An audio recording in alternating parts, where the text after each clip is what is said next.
तो Iran atom bomb क्यों नहीं बना लेता? तुम मारोगे तो हम भी मारेंगे। आयतुल्लाह खामेनेई का आपने बार बार कहा मीज़ानी मीखोरी। मैं यही कह रहा हूं कि जंग तो खत्म नहीं हुई, जंग जारी है। तो फिर आपकी टेक्नोलॉजी का, आप के इतने एग्रेसिव होने का मतलब क्या?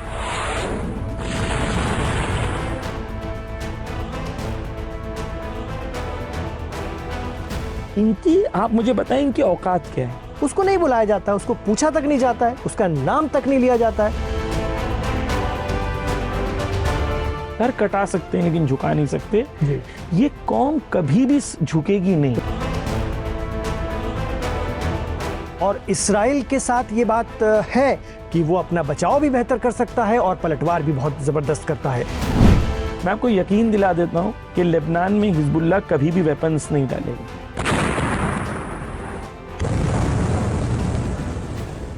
नमस्कार, अस्सलामु अलैकुम। मैं हूं इमरान खान और आप देख रहे हैं दीन दुनिया वीकेंड स्पेशल। आज हमारे साथ स्टूडियो में एक ऐसी शख्सियत है, आप सोच भी रहे होंगे कि वीकेंड स्पेशल में आज फिर हम स्टूडियो में हैं। तो भाई क्यों ना हो, क्योंकि एक ऐसी शख्सियत आज हमारे साथ हैं जिन्हें आप हजारों किलोमीटर दूर से दीन दुनिया शो में लाइव हिंदुस्तान पर अक्सर देखते रहे हैं। और ईरान इसराइल की जब जंग हुई थी या उससे पहले भी हमने मिडिल ईस्ट में जो गजा में जो कुछ हालात चल रहे थे उसके हवाले से बहुत बात की है और आपने बहुत अच्छा विश्लेषण, बहुत ही बेहतर तरीके से आप सब तक अपनी बात पहुंचाई है। ऐसे मौलाना ज़मीर अब्बास जाफरी साहब जब हिंदुस्तान आए तो हमने सबसे पहले उन्हें दावत दी कि आप हमारे स्टूडियो में तशरीफ लाएं और हमारे दर्शकों के साथ, हमारे नाज़रीन के साथ कुछ वक्त गुजारें और उन्हें वो बातें बताएं जो बहुत दूर से शायद हम लोग नहीं कर पा रहे थे। बहुत शुक्रिया आपका और ये मेरी खुशनसीबी है कि आप हमारे बीच लाइव हिंदुस्तान में हैं। शुक्रिया बहुत बहुत आपका भी और आपकी टीम का भी, और तमाम हमारे व्यूवर्स को सलाम और आदाब अर्ज़ करता हूँ। ज़मीर अब्बास जाफरी साहब के हवाले से मैं बता दूं कि आप भारत से ताल्लुक़ रखते हैं लेकिन कई बरसों से ईरान में हैं और ईरान में आप अल मुस्तफ़ा इंटरनेशनल यूनिवर्सिटी में प्रोफेसर के भूमिका में हैं और न सिर्फ एक बेहतरीन प्रोफेसर हैं बल्कि एक रिसर्चर भी हैं और वेस्ट एशिया पर आपकी बहुत मजबूत पकड़ है। और लगातार आपने इंडियन टेलीविज़न पर भी मौलाना ज़मीर अब्बास जाफरी साहब को अक्सर देखा होगा। जब भी मिडिल ईस्ट में, वेस्ट एशिया में कोई अहम खबर होती है तो आप एक अच्छे विश्लेषक के तौर पर लोगों के बीच होते हैं भारत में। शुक्रिया बहुत बहुत।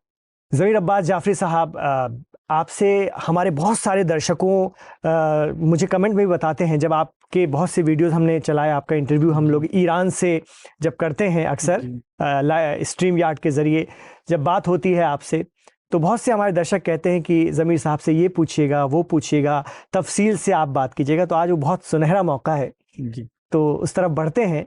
मैं आपसे सबसे पहले तो ये बात करना चाहूँगा, देखिए हम लोग आएंगे मिडिल ईस्ट के मामलों पर भी आएंगे, लेकिन मिडिल ईस्ट से ही जुड़ा एक सवाल है। मिडिल ईस्ट का जब तक ये पूरा सानेहा चलता रहा, गजा में इसराइल हमास जंग चलती रही, सीरिया का वाकया हुआ और भी कुछ होता है, लेबनान का वाकया हुआ, अभी सूडान का मामला चल रहा है, भारत सहित दक्षिण एशिया में और पूरी दुनिया में, यूरोप में भी, पश्चिम में भी एक मुसलमान मुसलमान मुसलमान और क्या है इनकी विचारधारा, इसको लेकर बात होने लगती है।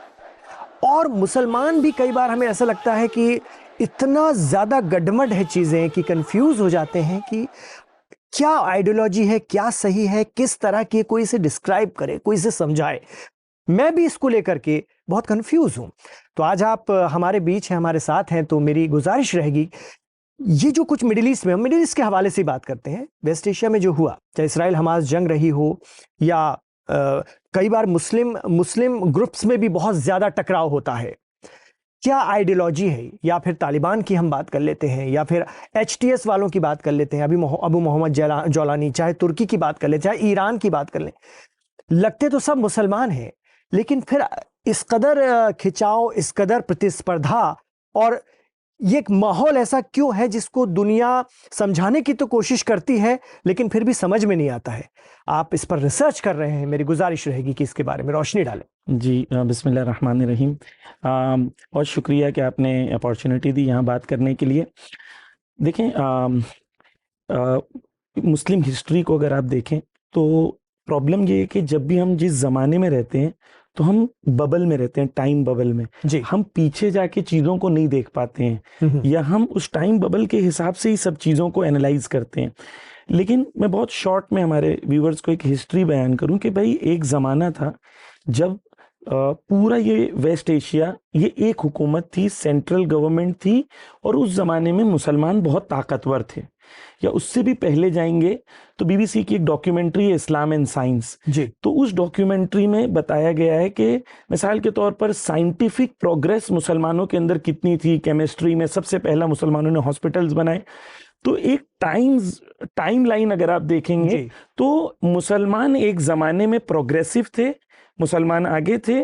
उसी जमाने में यूरोप जो है वो अपनी डार्क एजेस से गुजर रहा था, और यूरोप के अंदर बिफोर इंडस्ट्रियल रेवोल्यूशन वहां प्रोग्रेस नहीं थी, मुसलमान प्रोग्रेस करते थे।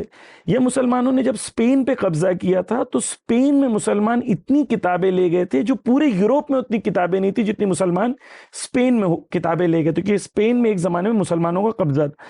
तो मैं इसी व्यूअर्स को, मुसलमानों को या हमारे व्यूअर्स को बताना चाहता हूँ कि एक जमाना था मुसलमान प्रोग्रेसिव थे, साइंटिफिक फील्ड्स में भी, पॉलिटिकल पावर में भी मुसलमान आगे थे, दुनिया पीछे थी। फिर एक जमाना आया कि मुसलमान जो है वीक होना शुरू हुए। जब मुसलमान वीक होना शुरू हुए तो सेकेंड वर्ल्ड वॉर के बाद खास तौर पर जो खिलाफत उस्मानी ऑटोमन एम्पायर टूटा, और उसके बाद मुसलमानों को अलग अलग ग्रुप्स में बांट दिया गया। अब मुसलमान जो है परेशान थे कि अब हम पीछे रह गए, इंडस्ट्रियल रेवोल्यूशन आ गया, साइंस एंड टेक्नोलॉजी में वेस्ट आगे बढ़ गया, यूरोप आगे बढ़ गया, अब हम क्या करें। जी। यहां से जड़ है जितना भी आज दुनिया के अंदर प्रॉब्लम्स हैं, उसकी रूट कॉज यहां से शुरू होती है मुसलमानों के दरमियान।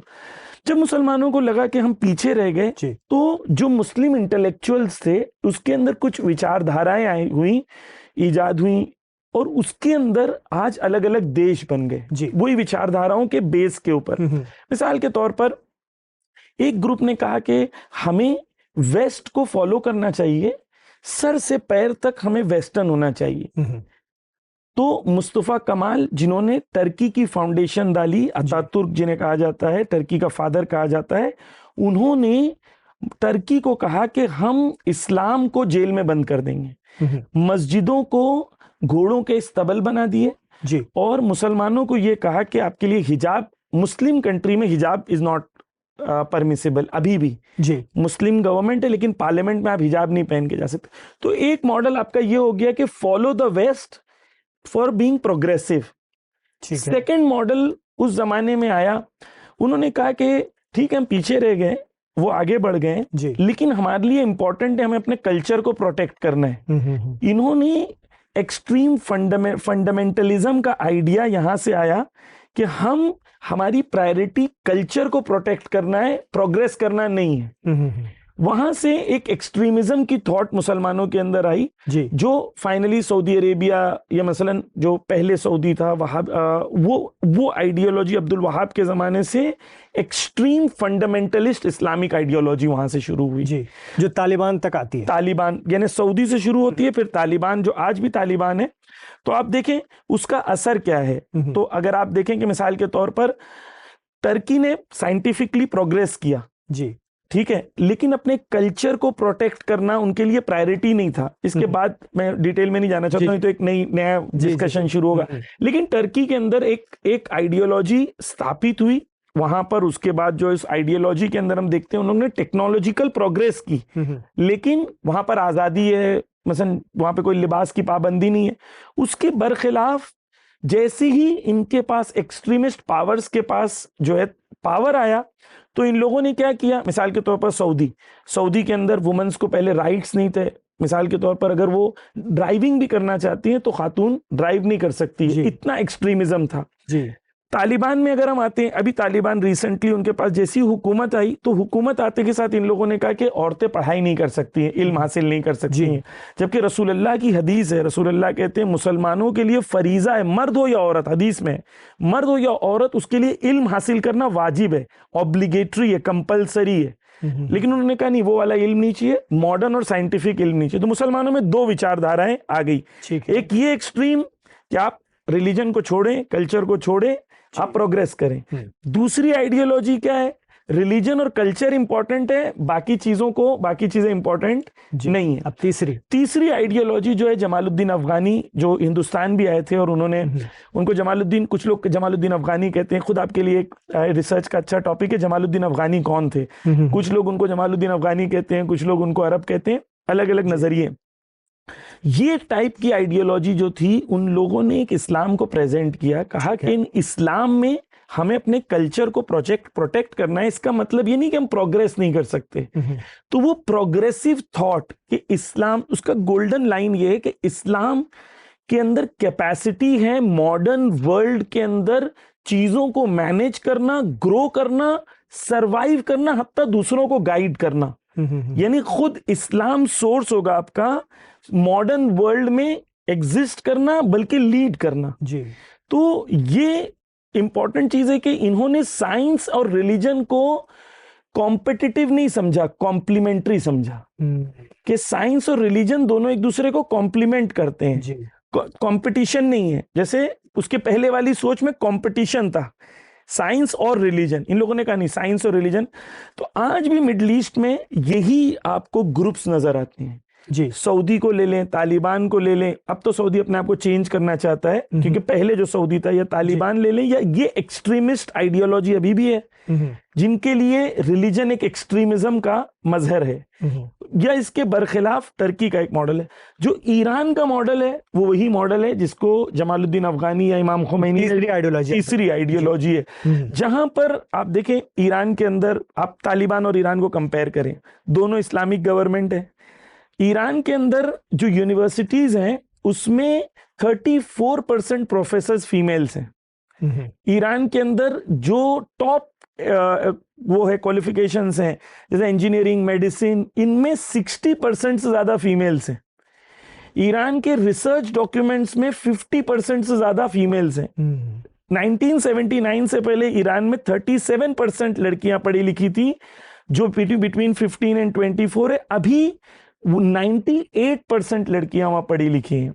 तो दो विचारधाराएं हैं, यहां भी इस्लाम है, यहां भी इस्लाम है, लेकिन ये इस्लाम आपको आगे बढ़ने कहता है जी, ये आपको रोकता नहीं है। तो मिडिल ईस्ट में यही है, और आज हमारे हिंदुस्तान में भी अगर हम कहें तो मुसलमानों के पास भी यही विचारधाराओं के अंदर लड़ाई है। वो एक कल्चरल थॉट प्रोसेस है कि आपको एकदम बंद रहना है, आप बच्चों को आगे नहीं बढ़ने दें, बच्चों को पढ़ने नहीं दें, बच्चे पढ़ेंगे तो बिगड़ जाएंगे।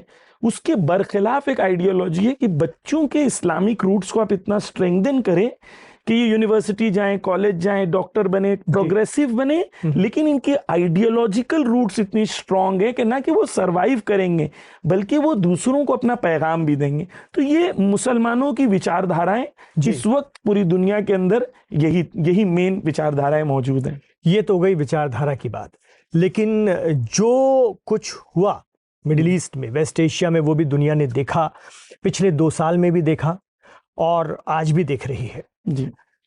ईरान का रोल, आप चूंकि ईरान में मुकीम है, ईरान में रहते हैं और लगातार न सिर्फ ईरान में के माहौल को, समाज को और वहाँ पर जो कुछ हो रहा है उसको देख रहे हैं, बल्कि उन जंगों के, उन हमलों के भी साक्षी रहे जो इसराइल के ज़रिए होते रहे हैं।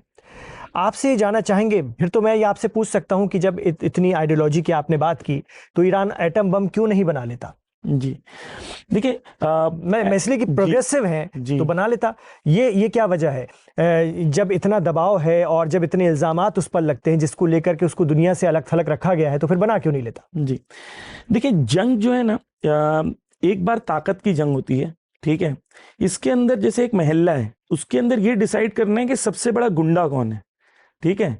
तो उस जंग के अंदर सामने वाले के पास एक्स हथियार है तो आपने भी एक्स हथियार बना दिया, तो आप कहेंगे भाई दोनों गुंडों के पास ताकत है जी, है ना।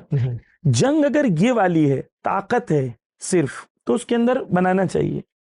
लेकिन जंग जो है वो एक एस्पेक्ट उसका क्या है, मैंने कहा इस्लाम के बेस के ऊपर प्रोग्रेस है। इस्लाम आपको मोरालिटी सिखाता है, सिद्धांत सिखाता है और आपको एथिक्स सिखाता है।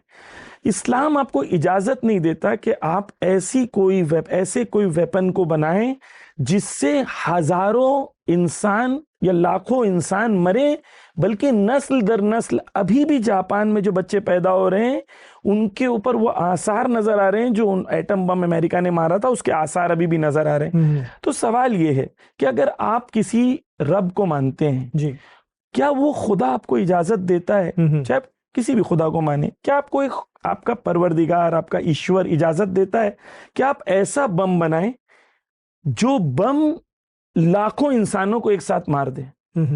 अभी हम ताकत की बात नहीं कर रहे हैं, पहले एथिक्स की बात कर रहे हैं। ईरान की विक्ट्री ताकत की बेस पे अगर हो जाए तो वो विक्ट्री ऐसी है कि दो ताकतवर हैं दोनों लेकिन आपकी रियल विक्ट्री कब है?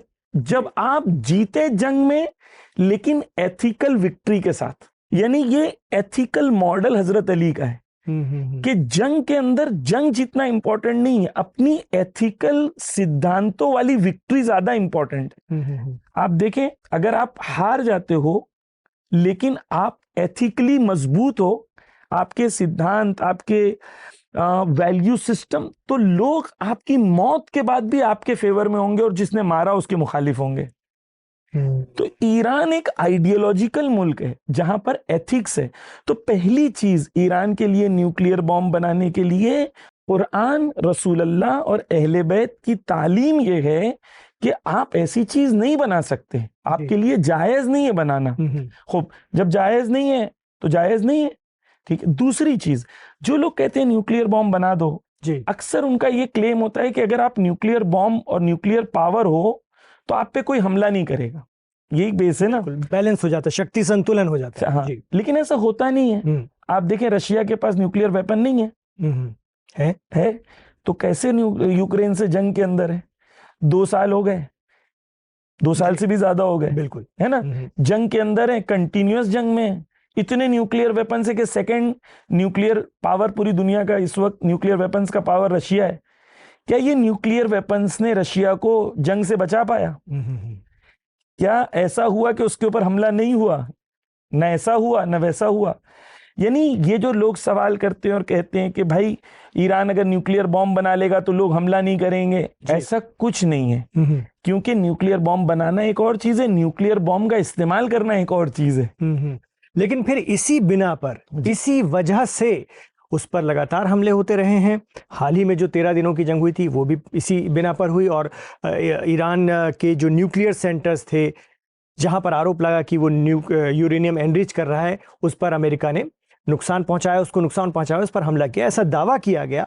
और उसके बाद ये जंग रुकी या इस पर सीज फायर हुआ, जो भी आप कह लें। तो ये सब तो उस पर हो रहा है, इसी बिना पर हो रहा है। जब वो नहीं ही बनाना चाहता या बार बार वो कह चुका है कि हमारा मकसद है ही नहीं न्यूक्लियर पावर को खासतौर से इस मकसद के लिए, हथियारों के मकसद से गेन करना, बावजूद इसके पूरी दुनिया से उसे अलग थलग क्यों कर दिया गया है? देखिए, वो आइडियोलॉजिकल वॉर है ना, उसके अंदर एक हमारी आइडियोलॉजी है कि हम झुकेंगे नहीं जी, एक उनकी आइडियोलॉजी है, वो ये समझते हैं कि अना रब्बुकुमुल आला।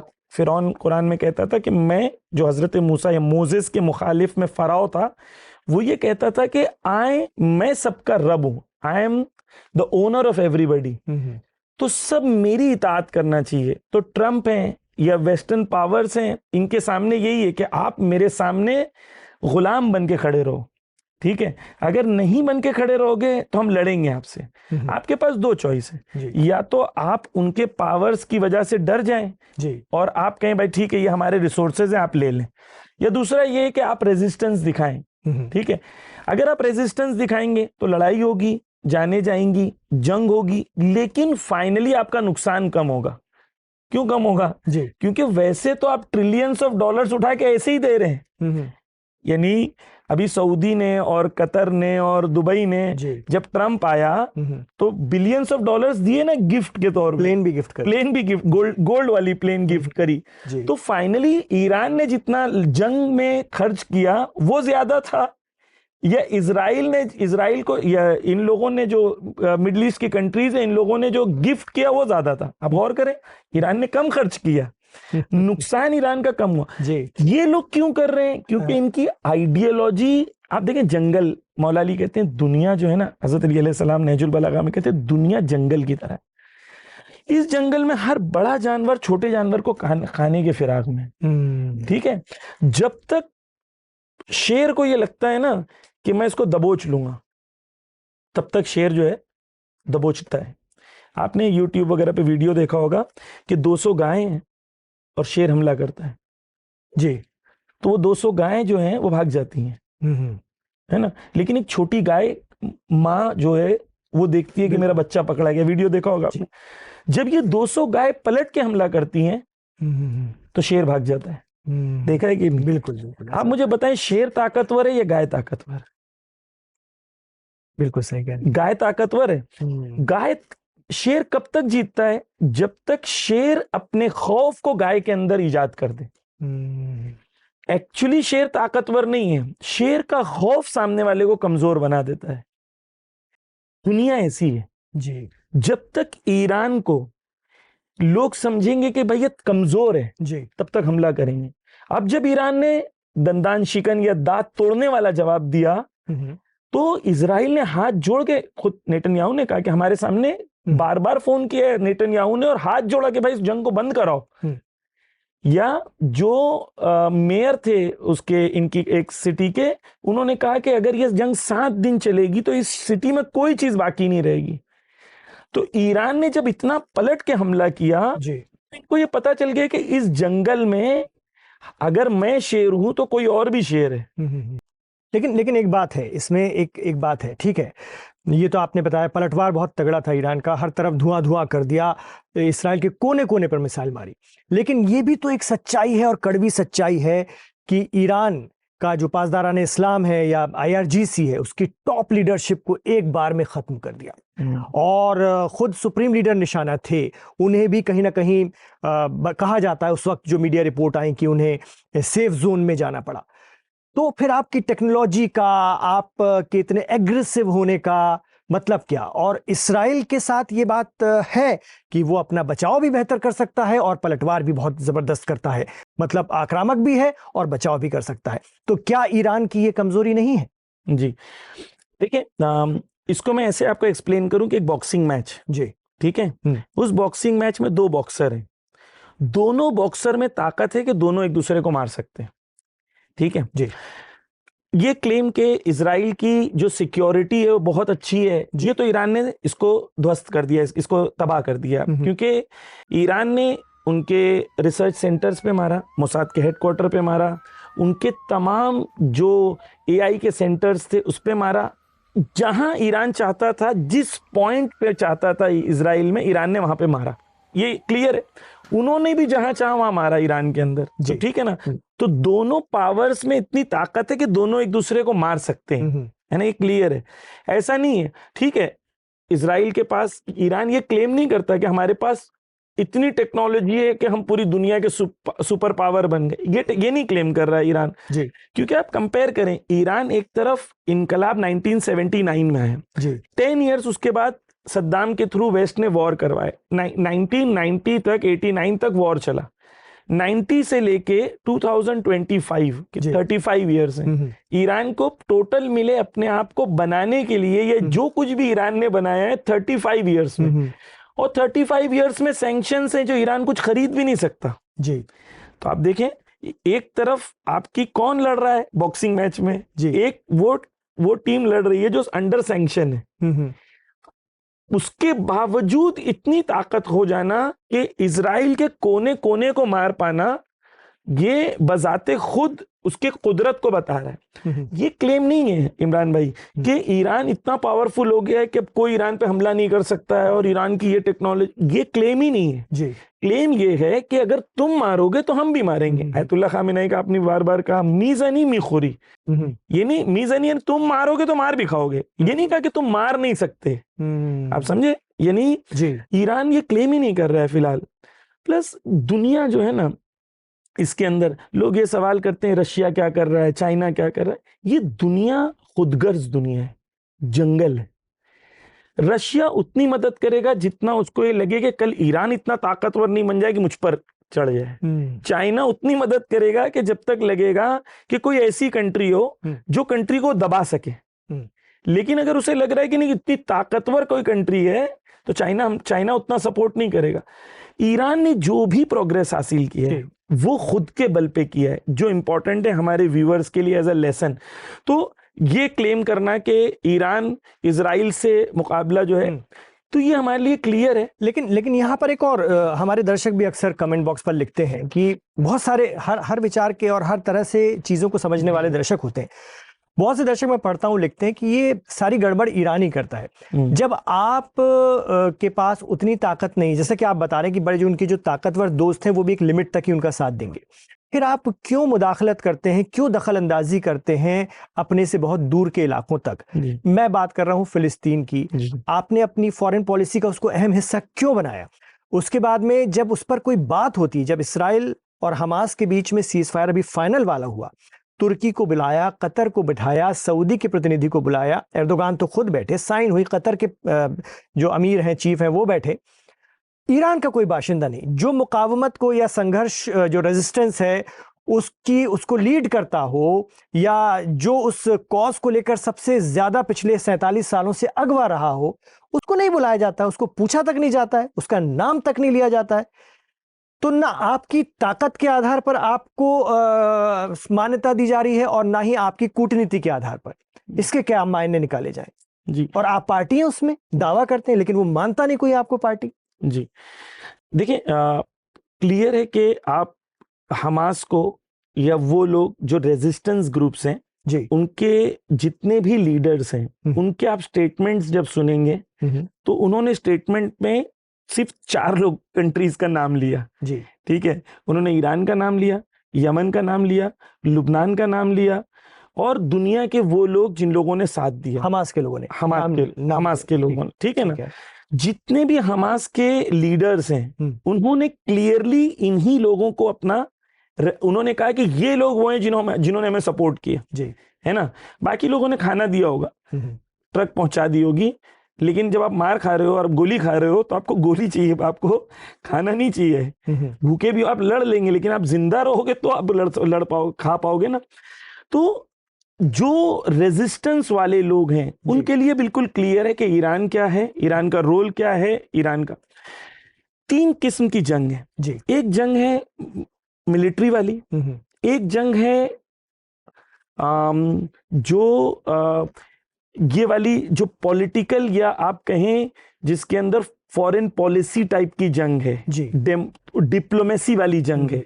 ये 2 टाइप हो गई, एक मिलिट्री, एक डिप्लोमेसी और एक एथिकल। 3 अलग जंग के लेवल्स हैं जी।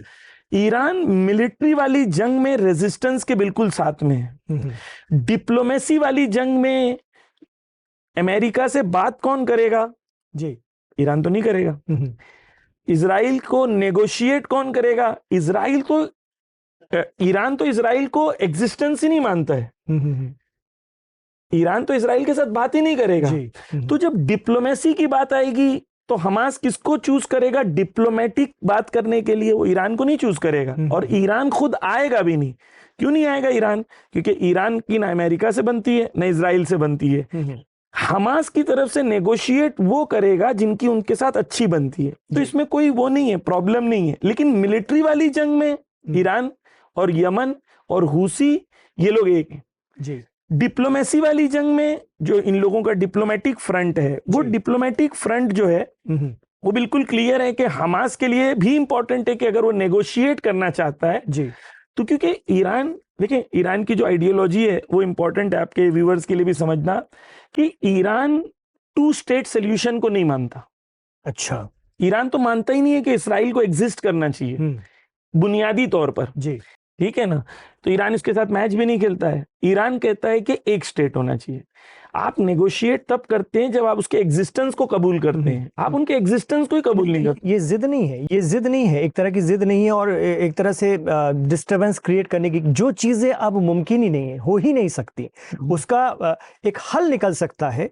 लेकिन एक ऐसी बात जो नामुमकिन है उस पर अड़े रहना, और यह आरोप लगता है कि डिस्टरबेंस क्रिएट कराना, आरोप लगता है पश्चिम की तरफ से कि सारी गड़बड़ी की जड़ ईरान है। क्योंकि आप ईरान में रह रहे हैं इसलिए मैं आपसे सवाल पूछ रहा हूँ, ईरान के प्रतिनिधि के तौर पर नहीं, क्योंकि आप वहां रह रहे हैं, वहां का समाज क्या बात करता है इसको लेकर के, इस पर मैं पूछ रहा हूँ तो ये सारी गड़बड़ी की जड़ जो है, सारी गड़बड़ी की ईरान नहीं है।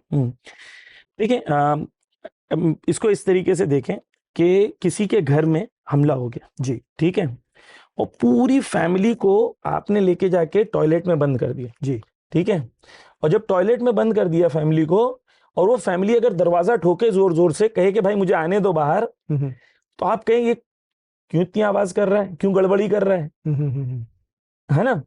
तो आप या तो ये नजरिया सही है कि आप कहें कि भाई इनका पूरा घर है, आपने 85% लैंड पे कब्जा कर लिया है, और 15% जब अपनी आजादी की बात करें और कोई उसे सपोर्ट करे तो आप बोले गड़बड़ कर रहे हैं। गड़बड़ ना करने का मतलब क्या है कि ये किचन, ये टॉयलेट में बंद रहे और आवाज नहीं करे, यानी ये गड़बड़ नहीं है। लेकिन अगर कोई उसे हेल्प करे कि भाई तुम्हारी संघर्ष है, तुम्हारी आजादी है, तुम अपनी लड़ाई करो, तो ये गड़बड़ नहीं है बल्कि उनको सपोर्ट है। देखिए, अब हम लोग जाते हैं दोबारा महात्मा गांधी की आइडियोलॉजी के ऊपर, है ना?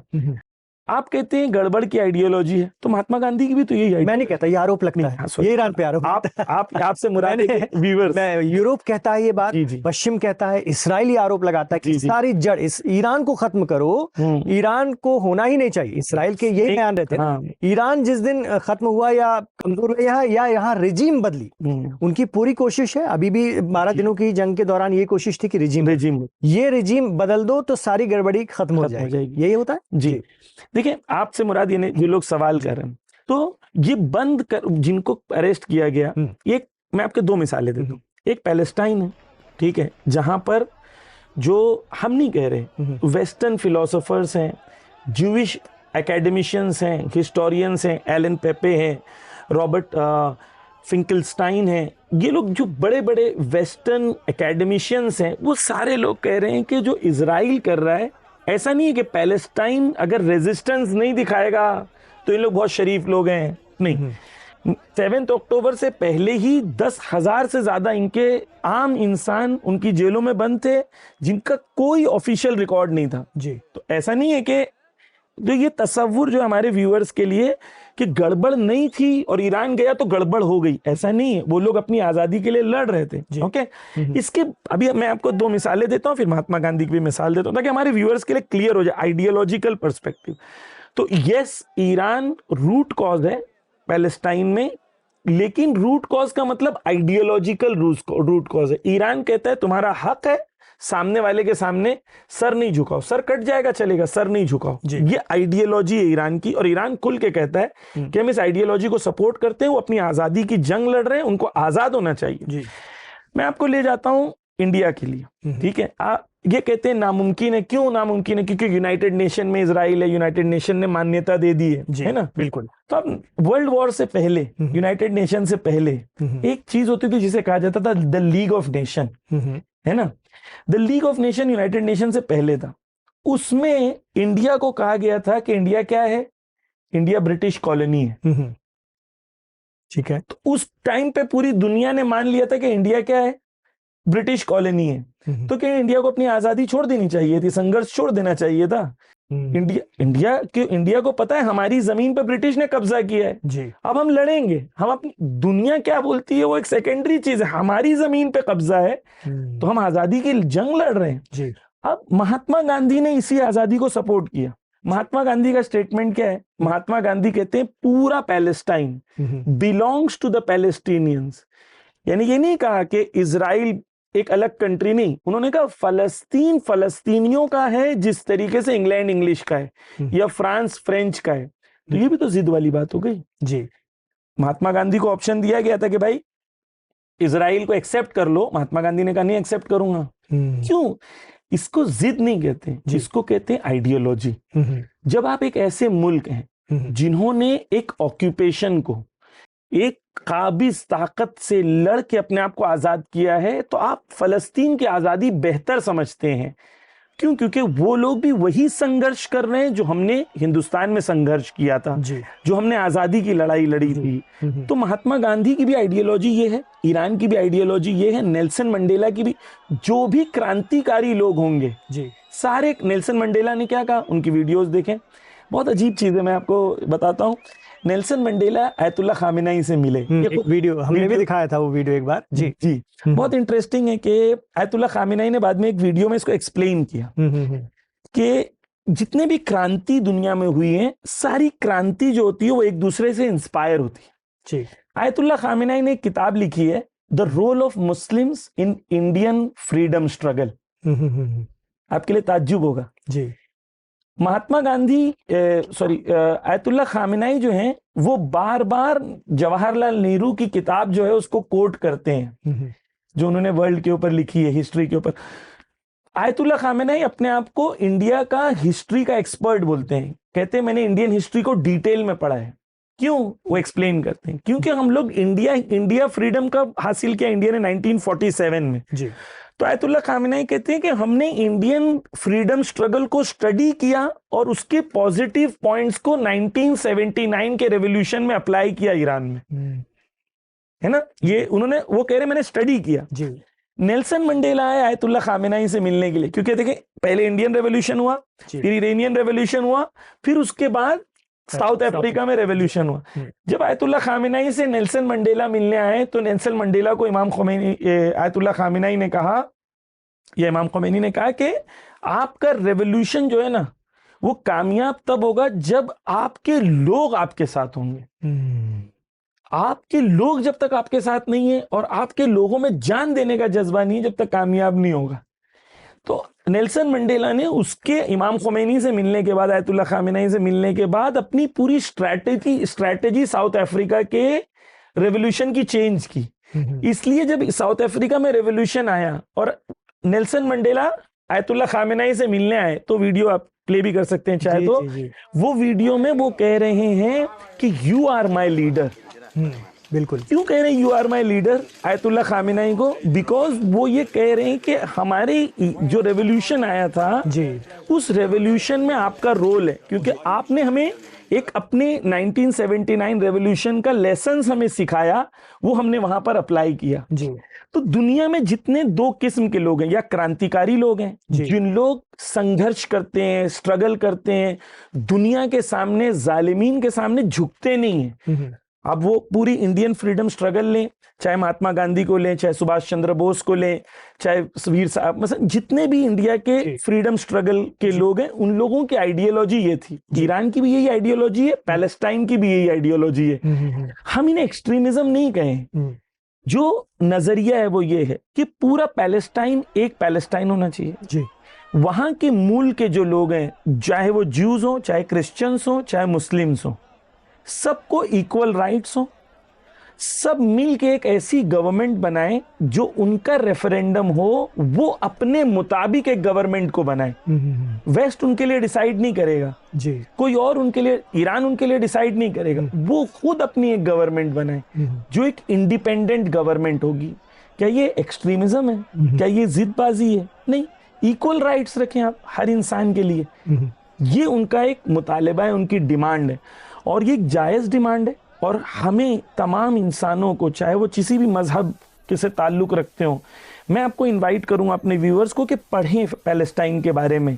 जो एकेडमिक्स हैं दुनिया के बड़े बड़े, वो क्या कह रहे हैं इसके बारे में। जो आम मीडिया, मेन स्ट्रीम मीडिया जो बता रहा है, वो तो नेचुरली, क्योंकि पेड मीडिया है, तो वो वही बताएगा जो उनके माई बाप जो बैठे हुए वो बताएंगे। लेकिन एक बात है, जो चीज़ें अभी हो गई, सीज फायर हो गया है, इसके बाद एक खामोशी तो है, लेकिन ऐसा लगता है, जैसे लगता है, ऐसा महसूस होता है, हम लोग जितना स्टडी कर पाते हैं, लगातार नज़र रखते हैं मिडल ईस्ट की खबरों पर, कि एक तूफान के पहले की खामोशी है।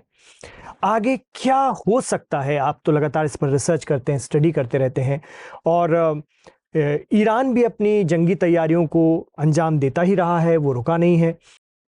हमास इसराइल सीज फायर हो गया है, लेकिन इसराइल का जो नेचर रहा है वो बड़ा आक्रामक रहा है और कभी भी बड़ा सरप्राइज हो जाता है। तो इसको कैसे देखें, क्या हो सकता है? देखिए, क्लियर है कि जंग रुकी है, जंग खत्म नहीं हुई है, ये सबके लिए क्लियर है। एक इरानियन एक्सपर्ट है, उन्होंने, उनका एनालिसिस ये है कि इजराइल कब हमला करेगा जी। इजराइल तब हमला करेगा जब उसमें इतनी ताकत हो जाए कि ईरान की जवाबी कार्रवाई को वो बर्दाश्त कर ले। यानी आप तो मारेंगे, जैसा आपने कहा कि ईरान के टॉप लीडर्स को मार दिया उन्होंने, यानी टॉप लीडर्स, अगर वो एक कंट्री जो होती है वो 10 लोगों से नहीं चलती है जी। 9 करोड़ की जो कंट्री है और जिसके पास एक मिलिट्री जो कई लाख मिलिट्री हो, कई मिलियन उनके जो है पैरामिलिट्री हो, वो 10 लोगों के मारने से खत्म हो जाती है। आप 3 साइंटिस्ट को मार दें, 10 साइंटिस्ट को मार दें, कि तो क्या किसी मुल्क की पूरी साइंटिफिक टेक्नोलॉजी खत्म हो जाती है? यानी इंडिया में खुदा ना करे किसी आईआईटी के साइंटिस्ट को आपने 10 आईआईटी के साइंटिस्ट को मार दिया, तो इसका क्या मतलब है? आईआईटी खत्म हो गया, आईआईटी में साइंस एंड टेक्नोलॉजी खत्म हो गई। जो 30 साल से उन्होंने रिसर्च करी है, उनके टीचर्स, उनके स्टूडेंट्स, वो रिसर्च, वो टेक्नोलॉजी खत्म हो गई। बेवकूफी की बात है। तो ये है कि ईरान एक कंट्री है, कंट्री के तौर पर साइंस है, टेक्नोलॉजी है, लीडरशिप है, वो सब अपनी जगह पर महफूज है। लेकिन ये है कि क्या होगा फ्यूचर में, जब तक ईरान को, इजराइल को ये लगता है कि हम जो हैं वो बर्दाश्त कर लेंगे, तो इजराइल के जो तरीके हैं, जो इजराइल करना चाहता है, जो इजराइल के लिए आसान है। पहली चीज, इजराइल ने सीरिया में इन्वेस्ट किया, गोलानी को अपना एजेंट बनाया। तो जब वो गोलानी आया था, सीरिया का जो प्रेसिडेंट है, तो इतना खुश हो गए थे कि सीरिया में इनकलाब आ गया है, रेवोल्यूशन आ गया है। हुआ क्या? लास्ट वीक वो जो उनके मिनिस्टर्स हैं, वो इजराइल के मिनिस्टर्स से भी उनकी मुलाकात हुई। अभी वो खुद अमेरिका जाने वाला है, बुश से बात हुई, ट्रम्प से बात हुई। तो ये तो क्लियर है। इजराइल के लिए बेस्ट ऑप्शंस क्या क्या हैं जो एनालिस्ट बता रहे हैं? पहला ऑप्शन ये है कि वो इराक को डिस्टर्ब करेगा।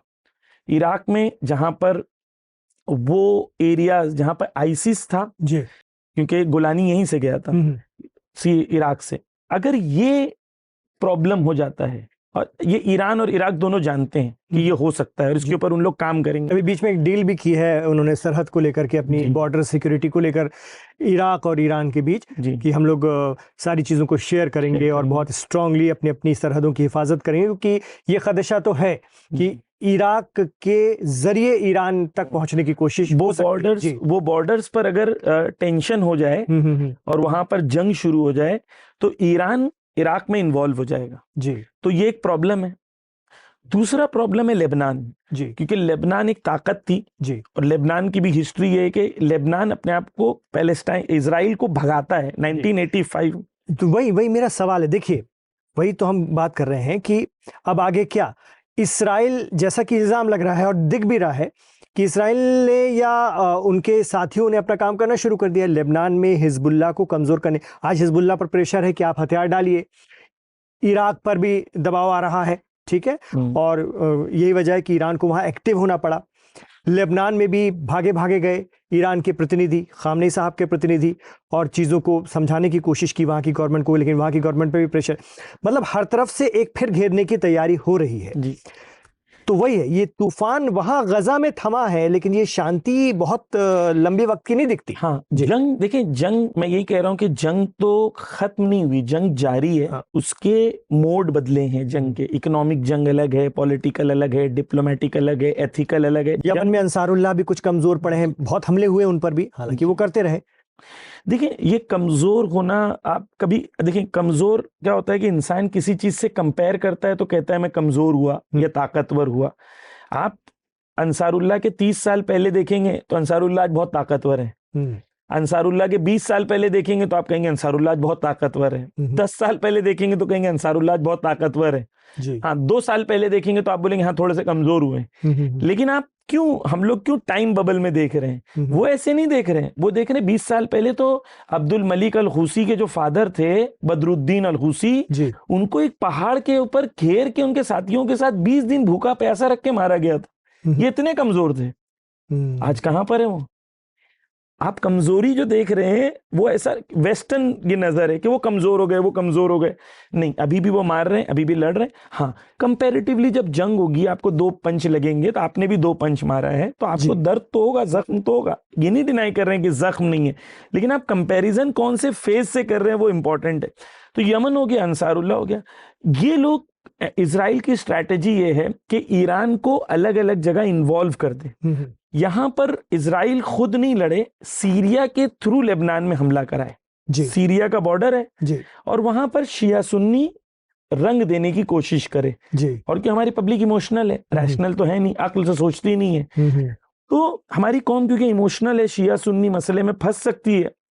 तो सीरिया में अगर ये इस तरीके से करते हैं, शिया सुन्नी इश्यू का पूरी दुनिया के ऊपर एक असर होगा, क्योंकि अभी यूनिटी का एक पूरा दुनिया के अंदर वेव आई है। दूसरी चीज ये लोग करेंगे कि इराक के अंदर इसको आईसिस जैसी ताकतों को बढ़ाएंगे। रीजन ये होगा कि ईरान जो यहाँ पर ईरान अगर दो जगह अगर इन्वॉल्व हो गया तो नेचुरली ईरान की कुव्वत और कुदरत जो है वो डिवाइड हो जाएगी। अच्छा, ये ऐसा नहीं है कि कोई ढकी छुपी बात है, ईरान के तमाम एक्सपर्ट्स बोल रहे हैं, तमाम दुनिया के एक्सपर्ट्स बोल रहे हैं, तो ये ईरान को भी पता है, ऐसा नहीं कि नहीं पता है, और ऐसा नहीं कि इसकी तैयारी नहीं कर रहे हैं। मैं आपको यकीन दिला देता हूं कि लेबनान में हिजबुल्लाह कभी भी वेपन्स नहीं डालेगा। यानी ये मेरा अगला सवाल वही था कि भविष्य हिजबुल्लाह का क्या होगा, क्योंकि वो ईरान का एक बड़ा हिमायती संगठन माना जाता है पूरे मिडिल ईस्ट में, और कहा जाता है कि दुनिया की सबसे बड़ी गैर सरकारी वो हथियारबंद फौज है। ऐसे में उसको जो प्रेशराइज किया जा रहा है, क्यों नहीं डालेगा? मेरा अगला सवाल वो है। देखिए, दोबारा वो बात आइडियोलॉजी वाली है, रेजिस्टेंस की आइडियोलॉजी, कि हम झुक सकते हैं। देखिए, मैं आपको कुछ मिसालें देता हूँ। आपको लेबनीज पब्लिक को समझना पड़ेगा कि लेबनीज पब्लिक कैसी है, जैसे गाजा की पब्लिक कैसी है, क्योंकि कंट्री जगह का नाम तो नहीं है ना। कंट्री का मतलब है कि लोग वहां पर कैसे हैं, लोगों की विचारधारा कैसी है। एक वीडियो है, मैं आपके साथ शेयर करूंगा, अगर आप चाहें तो व्यूअर्स के साथ भी शेयर कर सकते हैं, मैंने एक्स पे भी शेयर किया है। तो उस वीडियो में एक औरत है, उसकी 3 बेटियां मर गई, 3 बेटियां जी, बॉम्ब गिरा, उसकी माँ भी मर गई, 3 बेटियां भी मर गई। ये जो औरत जो है हॉस्पिटल में बैठी है, उससे पूछ रहे हैं कि बताओ कैसा महसूस कर रही हो। इमरान भाई, व्यूअर्स को ताज्जुब होगा, वो मुस्कुरा रही है, कहती है खुदाया तेरा शुक्र है कि मेरी बच्चियां शहीद हो गई, लेकिन हम हक के लिए खड़े रहे, हमने सर नहीं झुकाया। तो अगर किसी कौम की माएँ ऐसी हैं, एक और औरत है, उसके शौहर का पेजर अटैक हुआ, उसकी आंखें चली गई, मुंह जख्मी, जिस्म जख्मी, हॉस्पिटल थिएटर के आईसीयू के अंदर है। औरत बाहर खड़ी है, उससे रिपोर्टर पूछती है कैसा लग रहा है, कहती है मैं सुकून, आई एम एट पीस। पूछी कैसे, तो कहती है मैं करबला को मानती हूँ। हजरत ज़ैनब, सब कुछ इमाम हुसैन का शहीद हो गया था करबला में, उसके बाद भी हजरत ज़ैनब ने कहा था माराई तो इल्ला जमीला, मैंने खुदा के हुस्न को देखा इस शहादत में।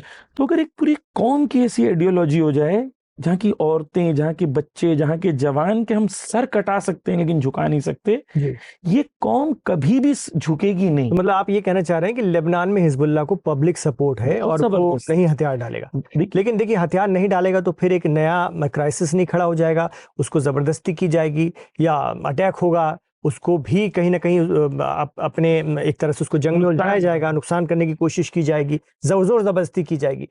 देखिए, नुकसान तो होना है जी, 2 तरीके से नुकसान है। एक, आप हथियार डाल दो, फिर उसके बाद मार खाओ। ये ऐसे ही कि आपकी लड़ाई हो रही है किसी से, आपको बहुत प्रेशराइज किया जाए कि आप हथियार डाल दो, ठीक है, हथियार डालने के बाद आप ज्यादा मार खाओगे या हथियार से लड़ते हुए ज्यादा मार खाओगे?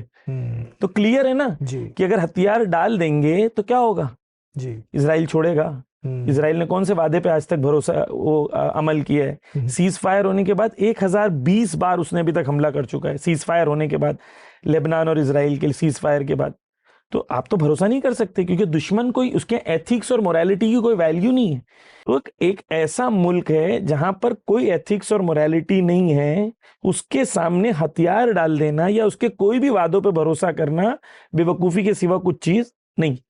हिजबुल्लाह की लीडरशिप जो है सैयद हसन नसरुल्लाह के बाद ऐसा नहीं कि खत्म हो गई, उनका पूरा एक सिस्टम है, कमजोर हुए हैं जी, लेकिन ये वो कमजोरी नहीं है कि आप बोलेंगे खत्म हो जाएंगे। बिल्कुल, लेकिन देखिए, एक होता है अमन का, देखिए अमन की भी एक, शांति का भी अपना बड़ा महत्व है, और ये तो आप रेजिस्टेंस की बात कर रहे हैं, उनकी विचारधारा की बात कर रहे हैं, उनके मरने मारने के हौसले की बात कर रहे हैं, लेकिन वो देश भी तो हैं जो अपनी तरक्की में अपनी जी जान लगाए हुए हैं। मैं उसी धरती के उन देशों की बात कर रहा हूँ, चाहे वो सऊदी हो, चाहे वो कतर हो, चाहे वो बहरीन हो, ओमान हो, और भी देश हों, जिन्होंने अपने रिसोर्सेस का बेहतर इस्तेमाल किया, अपने उनके लोगों का जो जीवन स्तर है उसको बहुत ज़बरदस्त बनाया कि पूरी दुनिया वहाँ आकर के काम करना चाहती है अपने जीवन का।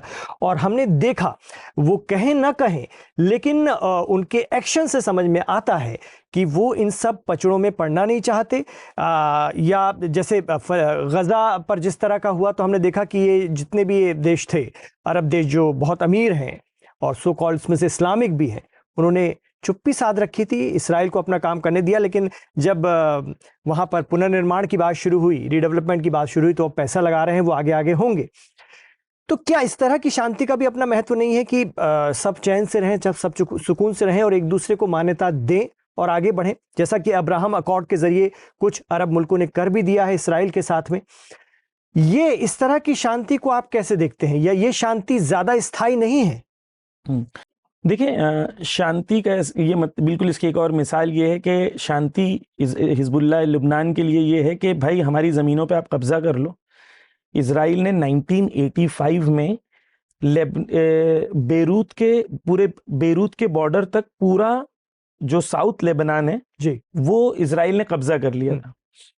तो शांति का मतलब ये है कि भाई ठीक है, आपने हमारी ज़मीनों पे कब्जा कर लिया, अभी हम लोग चलो शांति करते हैं। शांति का मतलब क्या है कि आप हमारी ज़मीनों पे रहेंगे और हम टेंट में रहेंगे, ठीक है। यही अरब ममालिक में एक एक करके गुफ्तगू करूंगा। तो शांति का मतलब क्या है जी? शांति का मतलब है जस्टिस के साथ या जुल्म के साथ।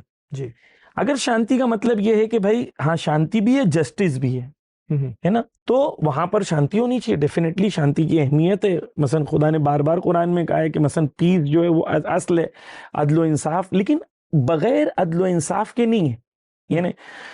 तो ये कंट्रीज जिनकी आपने नाम लिया, एक तो लेबनान की बात की हमने, तो लेबनान को आप देखें, लेबनान का लीरा जो वहाँ की जो करेंसी है, वो अमेरिका ने पिछले 2023 से लेके अब तक कई 100 टाइम्स गिरा दिया है, ठीक है ना। तो इनका ये है कि अगर आप हमारी बात नहीं मानोगे तो हम आपकी इकोनॉमी को डिस्ट्रॉय कर देंगे जी। इनके सामने जो पीस का ऑप्शन है लेबनान में, वो क्या है कि हम एक ऐसी गवर्नमेंट बनाएं जो गवर्नमेंट प्रो इजराइल हो, पूरे लेबनान को कहे कि आपके अंदर कोई लड़ने की क्षमता नहीं और इजराइल जब चाहे, जहां चाहे, जिसे चाहे मार सकता हो जी। तो आप एज एन अक्लमंद इंसान, आपके लिए बिल्कुल क्लियर होना चाहिए, यहां पीस का मतलब यह है कि ये हमारे पीस कर देंगे, यानी कि हमारे लिए क्लियर होना चाहिए। अब आते हैं हम लोग दूसरी तरफ कि कतर जो है या दुबई जो है वो इस वक्त सूडान में बिल्कुल इन्वॉल्व है। आपके लिए भी क्लियर है कि ये कंट्रीज ऐसी नहीं है कि ये कंट्रीज कह रही हैं कि ठीक है हम तरक्की करना चाहते हैं, तो ये बिल्कुल इसके अंदर ये है कि भाई हम अपने रिसोर्सेज को पूरा आपके हवाले कर देंगे। यानी दुनिया के अंदर एक ऐसी एक आइडियोलॉजी हो कि एक बादशाह हो, पूरी दुनिया उसके सामने गुलाम बन जाए, वो इंडिया के ऊपर 50% टैरिफ लगा दे, चाइना के साथ ये कर दे, इसके साथ ये कर दे, कोई कुछ कहे नहीं। इसे शांति कहते हैं। ऐसे शांति कहते हैं कि भाई तुम अपना हक लो, हम अपना हक लेंगे। अगर हम अपने हक के लिए खड़े होंगे और आप कहेंगे नहीं आप गड़बड़ कर रहे हो, तो ये गड़बड़ हम करेंगे, क्योंकि आप अपने हक को ले, हम अपने हक को लेंगे। तो क्या यही बात अब सऊदी को समझ में आ गई है? यही वजह है कि उन्होंने पाकिस्तान के साथ डिफेंस डील कर ली, उन्हें इसराइल की जो नीयत समझ में आ रही है, क्योंकि जो ग्रेटर इसराइल का एक सपना है और जो एक विजन है, क्या उन्हें लगने लगा है कि उस तरफ अब इसराइल बढ़ेगा, वो मान्यता दें और न दें? यही वजह है कि उन्होंने ये कदम उठा लिया। अब और भी देश कहा जा रहा है कि मिलने जा रहे हैं, हो सकता है इसी गठबंधन में, इसी डिफेंस डील के साथ टर्की भी आ जाए। एक खबर तो हमने ये भी सुनी थी कि इसमें ईरान को भी लेने की तैयारी है। क्या ऐसा मुमकिन हो पाएगा? क्या ये सोच है? इसको आप कैसे देखते हैं? देखिए, वही आप पहले जाएंगे इनकी आइडियोलॉजी, ये सारे लोग जो हैं वो वेस्टर्न कैंप के अंदर हैं, यानी इनके पास इंडिपेंडेंट डिसीजन मेकिंग नहीं है, आप ये समझ लें। यानी सऊदी बगैर अमेरिका की इजाजत से कुछ नहीं कर सकता। यानी क्या, यहां शांति का मतलब क्या है कि वो तुम्हें धमकी भी देगा, तुमसे पैसा भी लेगा, तुम्हारे रिसोर्सेज पर कब्जा भी करेगा, तुम्हारी तौहीन भी करेगा, तुमको सब बर्दाश्त करना है जी। ये अगर ये शांति का मतलब है तो हम ये शांति नहीं चाहते, हम इज्जत चाहते हैं। यानी कि बगैर इज्जत के आपको कोई भी कुछ भी देगा, आपको कहेगा तुम जलील हो, तुमको ऐसे लाइन में खड़ा रहना पड़ेगा। तो ये तो आप देखें, अभी अमेरिकन जो ट्रम्प का प्लेन है वो कतर में रुकता है और वो ऑन द वे जाने के लिए, तो कतर का ट्रम्प उस धरती पे उतरता भी नहीं है, प्लेन में जाता है कतर का किंग। यानी तौहीन है, यानी इस तरीके से पूरा जो सिस्टम है जी। देखें, मैं आपको खुल के बताता हूँ, जो पहले हमने आइडियोलॉजिकल बात की कि इस्लाम हमारा दीन प्रोग्रेस और पीस दोनों के साथ है जी। है ना, हमारे लिए क्लियर है, क्योंकि इस्लाम जो है सलामती से, पीस से, लेकिन पीस और इनजस्टिस जब है तो हमारा दीन कहता है पीस तो होना चाहिए लेकिन जस्टिस के साथ होना चाहिए। वही महात्मा गांधी भी कहते थे, वही सुभाष चंद्र बोस भी कहते थे, है ना, वो अपने मुल्क में पीस चाहते थे जी। लेकिन कभी आंदोलन करना पड़ता है, कभी जो है डांडी मार्च भी करना पड़ता है, कभी नॉन वायलेंस मूवमेंट भी चलाना पड़ता है, कभी सुभाष चंद्र बोस की तरह आर्मी भी लगानी पड़ती है, कभी जो है शहीद भगत सिंह की तरह लड़ना भी पड़ता है। ये सब पीस का हिस्सा है, लेकिन पीस जब तक पॉसिबल नहीं है जब तक आप संघर्ष ना करो और दुनिया को यह साबित ना कर दो कि हम ताकतवर हैं, हमसे ताकत की बुनियाद पर आके गुफ्तगू करो। अब ईरान से गुफ्तगू लोग कर रहे हैं लेकिन ये जानते हुए कि ये लड़ सकता है। जब तक आप कमजोर रहोगे आपके साथ कोई पीस नहीं होती है, आपको सिर्फ इस्तेमाल किया जाता है जी। सऊदी हो, दुबई हो, कतर हो, ये सब जानते हैं कि हमारी कोई वैल्यू नहीं है। इसके लिए ऐसे शर्मल शेख में ऐसे खड़े हुए थे जी। तो ये आप जो कह रहे हैं, यानी मैं आपसे मुराद यानी वेस्टर्न जो नजरिया है कि भाई इन लोग की तरह बन जाओ, ठीक है, ट्रम्प खड़ा रहेगा, ट्रम्प के सामने हाथ। सऊदी के ये कदम किस तरह के हैं? जो सऊदी देखिए वही प्लान का हिस्सा है जो इस वक्त क्योंकि इंडियन पॉलिसीज के सिलसिले में है, आप देखिएगा, लेकिन ये है कि क्योंकि वहां पर जो मटेरियल्स मिले हैं पाकिस्तान में, बलूचिस्तान में जो रेयर अर्थ मटेरियल्स हैं जी, सारा कंसंट्रेशन इस वक्त उस मौजू पर है और अमेरिकन एजेंडा के तहत उस मुल्क को अहमियत दी जा रही है जी। और ये लोग भी उसी एजेंडा के तहत तमाम मिडिल ईस्ट के एक्सपर्ट्स जो हैं वो उसी एजेंडा को फॉलो कर रहे हैं। इनके अंदर इनकी कोई खुद की इंडिपेंडेंट सोच नहीं है, आप बिल्कुल ये समझ लें।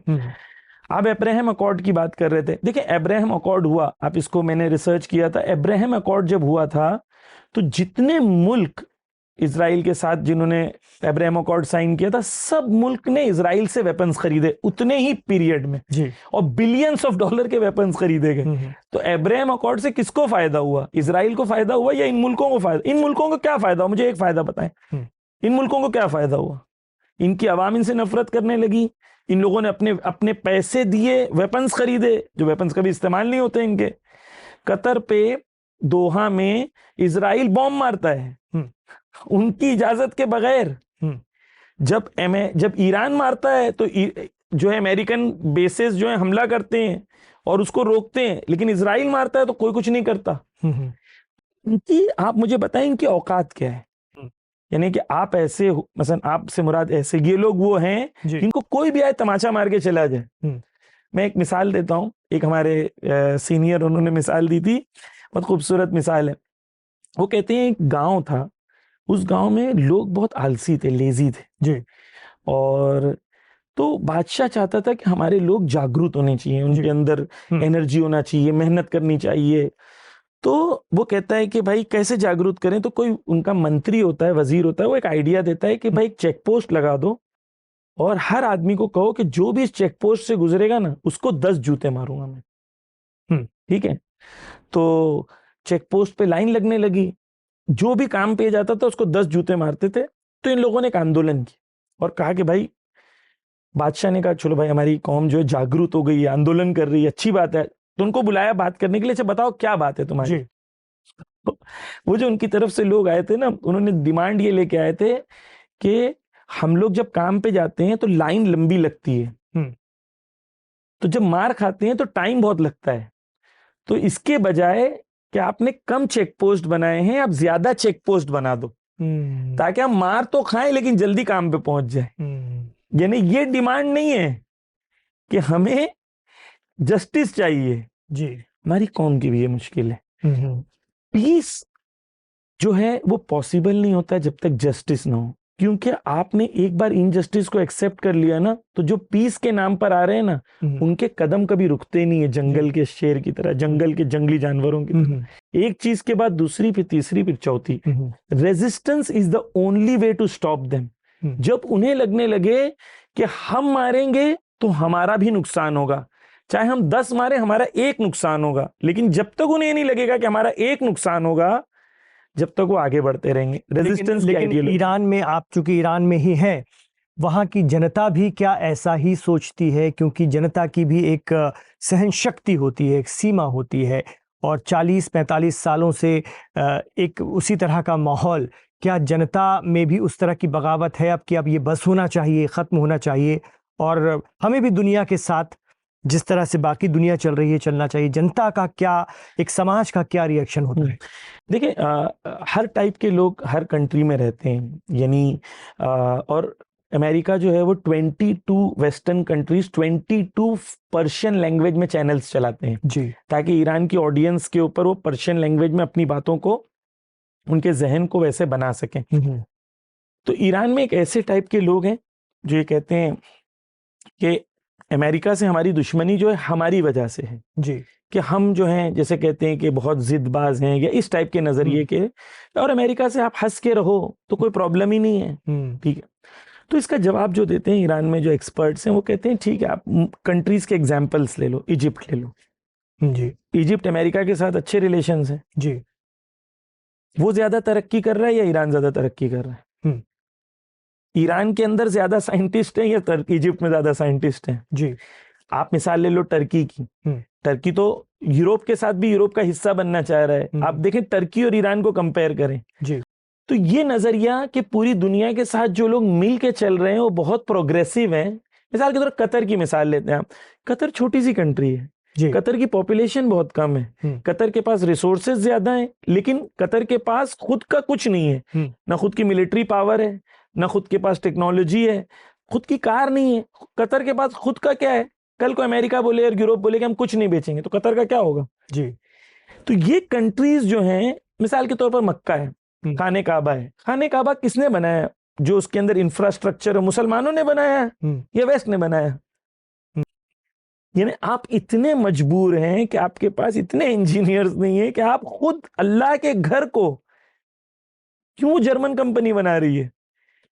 यानी एक तरफ से आपको लग रहा है कि हम बहुत ताकतवर बन रहे हैं, लेकिन दूसरी तरफ से आपकी आवाम जी बहुत। मैं कुवैत गया था, तो कुवैत के अंदर आप देखें, कुवैत कंपैरेटिवली थोड़ा बैलेंस्ड है और रिलीजियस भी थोड़ी कंट्री ज्यादा है, लेकिन कुवैत के अंदर आप जाएंगे तो मैंने वहां पे लोगों से बैठ के पूछा कि भाई तुम्हारे प्रॉब्लम्स क्या हैं? तो क्या कहा पता है जी? हमारा लेजीनेस प्रॉब्लम।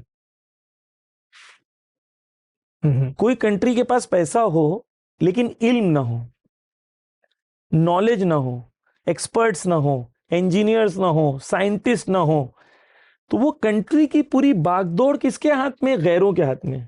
तो ये कंट्री ताकतवर है या कमजोर है? वो कंट्री के अंदर कोई भी एस्पेक्ट ऐसा हो जो उनके सेल्फ डेवलपमेंट और सेल्फ डिपेंडेंसी के ऊपर हो जी।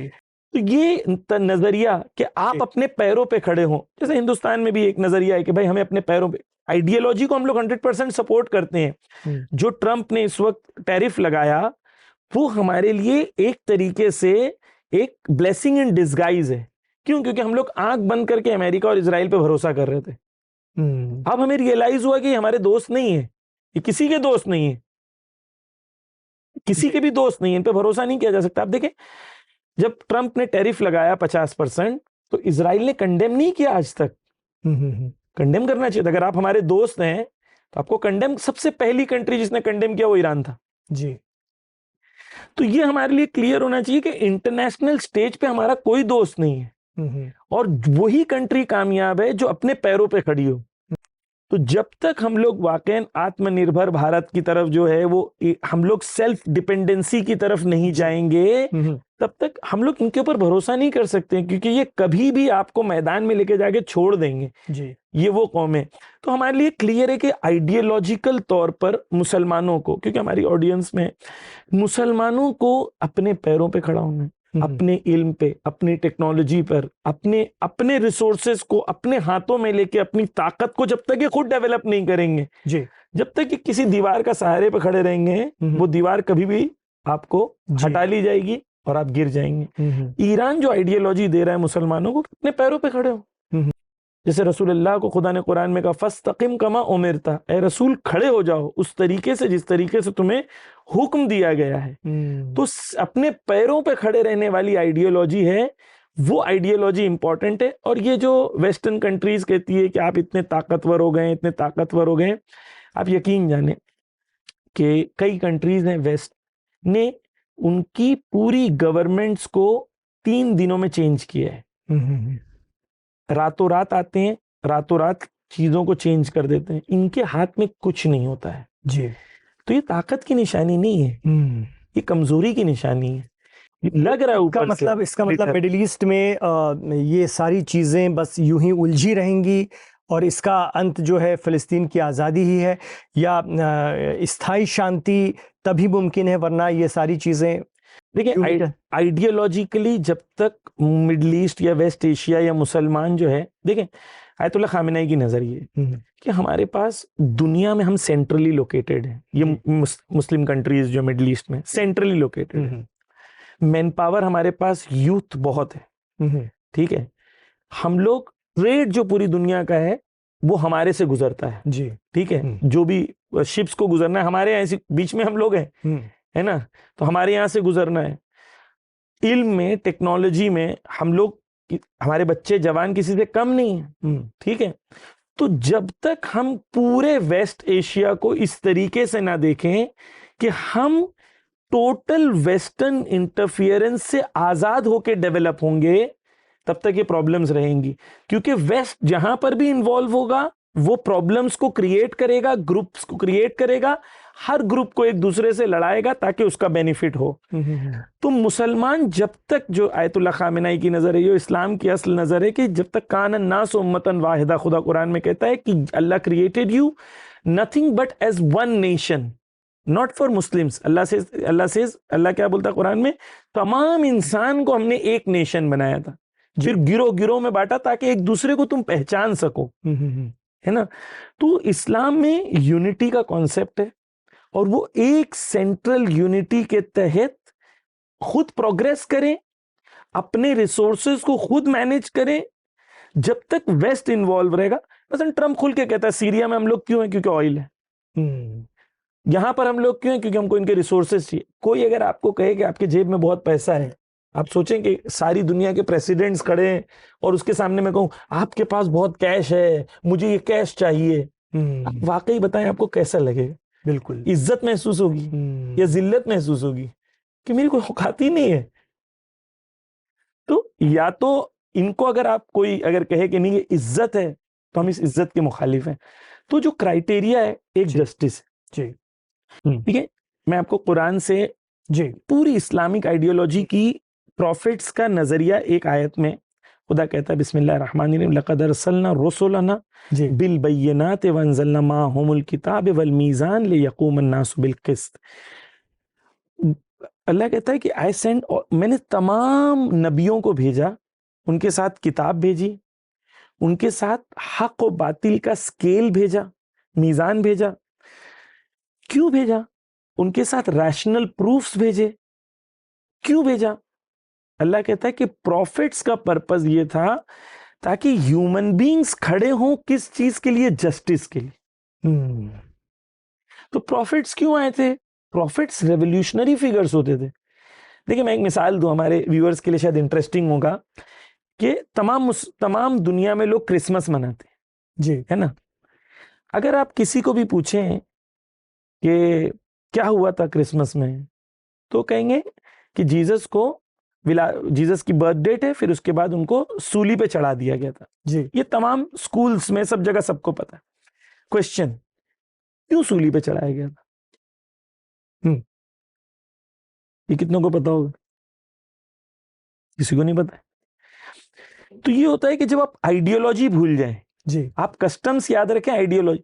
जीसस उस जमाने में होने वाले इकोनॉमिक इनजस्टिस के खिलाफ रेजिस्टेंस दिखा रहे थे जो उस जमाने के ज्यूस थे, लैंडलॉर्ड्स थे, जो लोगों के खून को चूस रहे थे, जीसस उनके खिलाफ खड़े थे जी। तो जीसस एक प्रॉफिट है जो रेवोल्यूशनरी फिगर थे जी। या जो उनको गॉड भी मानते, जीसस के रेवोल्यूशन की कोई बात नहीं करता है। मोसेस एक प्रॉफिट है, लेकिन मोसेस क्या है, फराओ एक बादशाह है, जालिम है, उसके खिलाफ खड़े हैं। जी। इस तरीके से प्रॉफिट्स का काम क्या था, सोसाइटी से इनजस्टिस को खत्म करना। हमको क्या लगा, रिलीजन का काम है कि प्राइवेट में मैं नमाज पढ़ूं, तुम पूजा करो, तुम ये करो, हमारा पॉलिटिक्स से कोई लेना देना नहीं है। जबकि एक्चुअल रिलीजन क्यों आया है, लोगों के दरमियान एक भावना को क्रिएट करने का, जहां पर को एग्जिस्टेंस भी हो और जस्टिस भी हो। बहुत बड़ी बात। कुरान की एक आयत है, मैं आपको व्यूअर्स के लिए क्लियर कर दूं, क्योंकि ये नजरिया बार बार कहा जाता है कि मुसलमान को एग्जिस्ट नहीं करते हैं, और ये देखिए कुरान में खुदा कहता है ला यनहाकुमुल्लाह, अल्लाह कुरान में कहता है कि तुम्हें अल्लाह ने मना नहीं किया है जी। किस चीज के लिए, कहा नॉन मुस्लिम्स के साथ दो चीज करो। ये नहीं कहा कि उनके साथ मिल के रहो, नहीं, ये नहीं कहा, इससे आगे खुदा कहता है उनके साथ क्या करो, मतलब बिर करो। बिर यानी नेकी, यानी बी मर्सीफुल टू देम।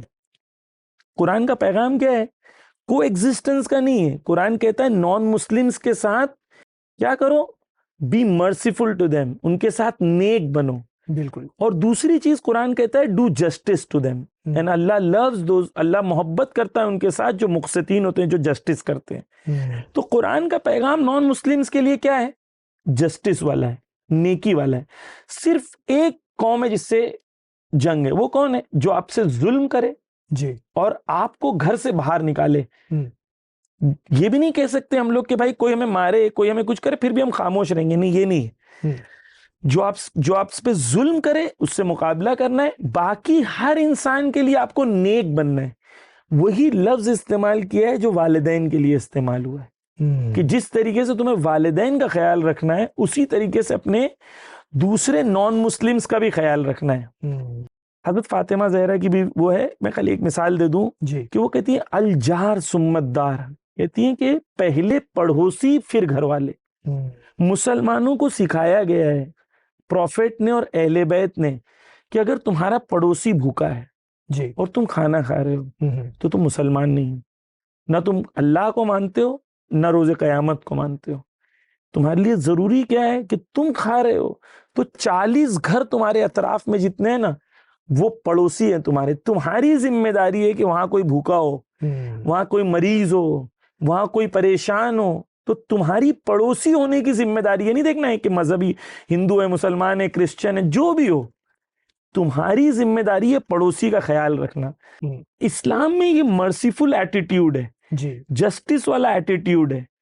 लेकिन सिर्फ एक कौम से ये नहीं है। वो कौम कौन सी है, जो तुम पे जुल्म करे, जो तुमसे लड़ाई करे। कोई तुम्हें तमाचा मारे और तुम कहो कि भाई ठीक है मैं तुमसे जस्टिस चाहता हूं, तो दुनिया में कभी भी जस्टिस इन लोगों को मिलती नहीं है। जालिमीन से मुकाबला है, तमाम इंसानों से मोहब्बत, अमन, नेकी और अदलो इंसाफ। और यही शायद मिडिल ईस्ट की में जिस तरह के हालात बने हैं उसके पीछे की कहीं ना कहीं आपने बहुत मतलब दीन की रोशनी में भी, और वहाँ पर जो राजनीति है, कूटनीति है, उसके पीछे की जो वजह है वो तमाम तरह से आपने सिंबॉलिक तरीके से भी और बहुत साफ लफ्ज़ों में भी समझाने की कोशिश की। कमाल का ये की बातचीत रही। मुझे लगता है हमारे जो दर्शक हैं वो भी इससे काफ़ी महसूस हुए होंगे और काफ़ी हद तक इससे कनेक्ट किया होगा उन्होंने जी। और हमारा भी ये मकसद है कि आप बहुत सारी चीज़ों को कई बार हम नहीं समझ पाते। कई बार ऐसा लगता है कि अरे ये क्या हो रहा है, ये हिंसा ही हिंसा हो रही है, ये किस तरह की कत्ल गारत है, ये क्या है। तो बहुत, और कई बार हम बहुत सारे लोग बात करते हैं तो उन्हें भी जस्टिफाई करना मुश्किल हो जाता है कि इसके मायने क्या है। तो मकसद वही था कि आपसे हर तरह की रोशनी में और मिसाल के ज़रिए इन बातों का मतलब समझा जाए और वास्तविक वहाँ की सियासत, और ईरान में चूँकि आप हैं तो वहाँ का उसका क्या मकसद है और उसकी क्या सोच है उसको भी समझा जाए। बहुत अच्छा लगा आपसे बात करके। बहुत शुक्रिया ज़मीर अब्बास जाफरी साहब, आप भारत आए और भारत में हमारे साथ इतना लंबा वक्त गुजारा। और गुजारिश ये रहेगी कि ईरान से भी आप जो कुछ भी मिडिल ईस्ट में या उस खित्ते में चलता रहता है उसको बेहतर तरीके से अच्छे विश्लेषण के साथ हमारे दर्शकों तक आप पहुंचाते रहेंगे यूं ही, हमारी भी यही कोशिश रहेगी आपके जरिए। शुक्रिया बहुत बहुत। और मैं व्यूअर से लास्ट में ये चीज़ कहना चाहूँगा कि अगर उनके कोई सवाल रह गए हैं तो कमेंट कर सकते हैं, तो सवालों के बेस के ऊपर हम लोग जो है बाद में बातें भी कर सकते हैं। बिल्कुल बिल्कुल, हमारे दर्शक कमेंट ज़रूर करें, अपने जो भी राय मशवरे और तासुरात हैं इस शो के हवाले से, इस बातचीत के हवाले से, वो आप रखें। और आपको अगर इन तमाम बातों से इसमें कुछ नाइत्तेफाकी भी है तो वो भी कमेंट बॉक्स पर ज़रूर बताएं, ताकि हम आगे जो बातचीत हो, कभी आपसे हम वीडियो कॉल के ज़रिए भी बात कर सकते हैं और अपने दर्शकों के उन सवालात का हल ढूंढने की कोशिश करेंगे और बेहतर तरीके से उसे और समझने की कोशिश करेंगे। ये बहुत ज़रूरी है। और ख़ासतौर से मिडल ईस्ट पर हम चूंकि एक लगातार एक शो करते हैं दीन दुनिया के नाम से, और हमारे बहुत बड़ा दर्शक वर्ग उसे पसंद करता है, तो मिडल ईस्ट के अंदर क्या कुछ चलता है वो भी आज आपके जरिए पता चला। उसके पीछे आइडियोलॉजी किस तरह की है, वो कैसे काम करती हैं और कौन कौन सी ताकतें इसे चलाने की कोशिश करती हैं, किसका ज्यादा असर है, किसका कम होता जा रहा है। बहुत सारी बातें आज जानने के लिए बहुत बहुत शुक्रिया। जज़ाकल्लाह, बहुत खुशी हुई मुझे। शुक्रिया। तो इमरान खान के साथ आखिर तक जुड़ने के लिए आपका बहुत बहुत शुक्रिया। अपना ख्याल रखिए, अपनी दुआओं में हमें याद रखिएगा।